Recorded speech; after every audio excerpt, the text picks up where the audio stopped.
आज हम इस वीडियो में बात करेंगे इथियोपिया वोल्केनो की। आखिरकार इथियोपिया के ज्वालामुखी की राख 4500 किलोमीटर दूर दिल्ली तक कैसे पहुंची?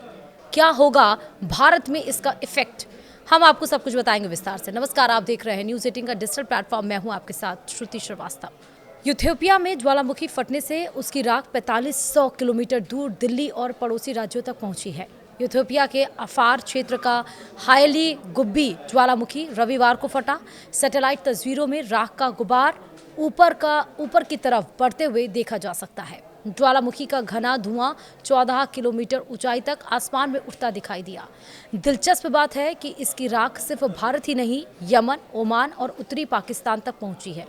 इंडिया मेट स्काई वेदर ने सोमवार शाम को अपनी सोशल मीडिया पोस्ट में लिखा कि हायली गुब्बी ज्वालामुखी क्षेत्र से गुजरात तक राख का गुबार दिखाई दिया। ज्वालामुखी का विस्फोट थम गया है, लेकिन इसकी राख वायुमंडल में ऊपर तक पहुंच चुकी है।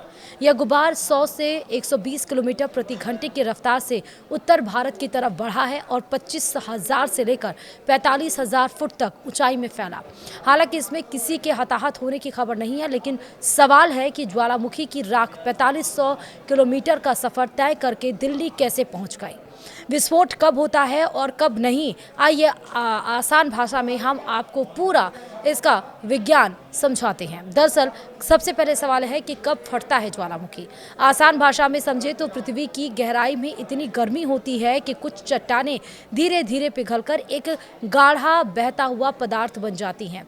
इसे मैग्मा कहते हैं। यह अपने आसपास की ठोस चट्टानों से हल्का होता है, इसलिए मैग्मा ऊपर उठता है और इकट्ठा होता है। अंततः मैग्मा छिद्रों और दरारों से होकर पृथ्वी की सतह पर पहुंच जाता है। जैसे जैसे दबाव बढ़ता है, यह विस्फोट का रूप लेता है।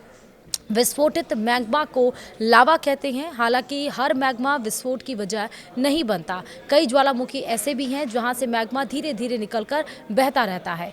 कुछ ज्वालामुखी विस्फोटक होते हैं और कुछ नहीं। विस्फोट होगा या नहीं, यह मैग्मा की संरचना पर निर्भर है। बहता मैग्मा पतला है तो गैसें आसानी से निकल जाती हैं। जब यह फटता है तो विस्फोट नहीं होता, नुकसान नहीं होता। अगर मैग्मा हैवी चिपचिपा है तो गैसें बाहर नहीं निकल पाती हैं और गैसों का दबाव बढ़ने पर वो विस्फोट का रूप ले लेती है। इस तरह ज्वालामुखी विस्फोट का असर दूर तक होता है। हवाएं इसकी राख तो सैकड़ों किलोमीटर ले जाती हैं। वहीं इथियोपिया की ज्वालामुखी की राख दिल्ली कैसे पहुंची है? हालांकि पहले से दिल्ली में इतना ज़्यादा प्रदूषण है, एयर क्वालिटी इंडेक्स 400 के पार पहुंचा है। अगर इथियोपिया की ज्वालामुखी की राख दिल्ली तक पहुंच गई तो आखिर क्या हाल होगा वहाँ के AQI का? अब सवाल उठता है कि इथियोपिया की ज्वालामुखी की राख दिल्ली समेत दूसरे देशों तक कैसे पहुंची। इसका जवाब है जेट स्ट्रीम एयर। जी हाँ, वहां से उठा राख का गुबार 4500 किलोमीटर दूर पहुंचा है, लेकिन विज्ञान कहता है कि ज्वालामुखी की राखी 5000 किलोमीटर के दायरे को भी पार कर सकती है। ज्वालामुखी की राख कितनी दूर तक जाएगी, यह निर्भर करता है कि विस्फोट कितना प्रभावशाली था। बड़े ज्वालामुखी से होने वाला विस्फोट इतना दबाव भरा होता है कि इसकी राख 10 से 40 किलोमीटर की ऊंचाई तक आसमान में पहुंच जाती है। इतनी ऊंचाई पर हवा बहुत तेजी से चलती है। इसे जेट स्ट्रीम एयर कहते हैं। यही जेट स्ट्रीम एयर राख को हजारों किलोमीटर दूर तक ले जाती है। अब सवाल उठता है कि ज्वालामुखी में निकलने वाला मलबा कितनी दूर तक जाएगा। एक्सपर्ट कहते हैं कि वही राख हवा में सैकड़ों किलोमीटर दूर तक सफर करती है, जो हल्की होती है और जेट स्ट्रीम एयर के संपर्क में आ जाती है। जेट स्ट्रीम एयर राख को 100 से 300 किलोमीटर प्रति घंटा की रफ्तार से आगे बढ़ता है। इसके जरिए आगे बढ़ने वाली राख में बहुत हल्के कण होते हैं। ये इतनी स्पीड के साथ हवा के झोंके में आगे बढ़ते हैं कि उन्हें ज़मीन पर वापस आने में समय लगता है। नमी कम होने के कारण राख आसानी से नीचे आ जाती है। वहीं निचले स्तर में हवा में नमी होती है तो राख गिर जाती है। ऊपर की हवा में ऐसा नहीं होता है।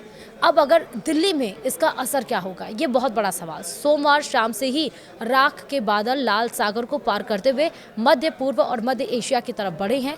इसके बाद एयरलाइंस ने अपनी उड़ान रद्द करनी शुरू कर दी। इंडिगो ने भी 6 उड़ानें रद्द की हैं। ज्वालामुखी की राख में सल्फर डाइऑक्साइड और चट्टान के कण होते हैं। इससे आसमान में अंधेरा दिखता है। इसका सीधा और सबसे बड़ा असर हवाई यात्रा पर दिखता है। दिल्ली और दूसरे शहरों जहाँ इसका असर है, वहाँ की उड़ानों में देरी हो सकती है। यात्रा लंबी हो सकती है। इसका असर दिल्ली की हवा की क्वालिटी पर होगा।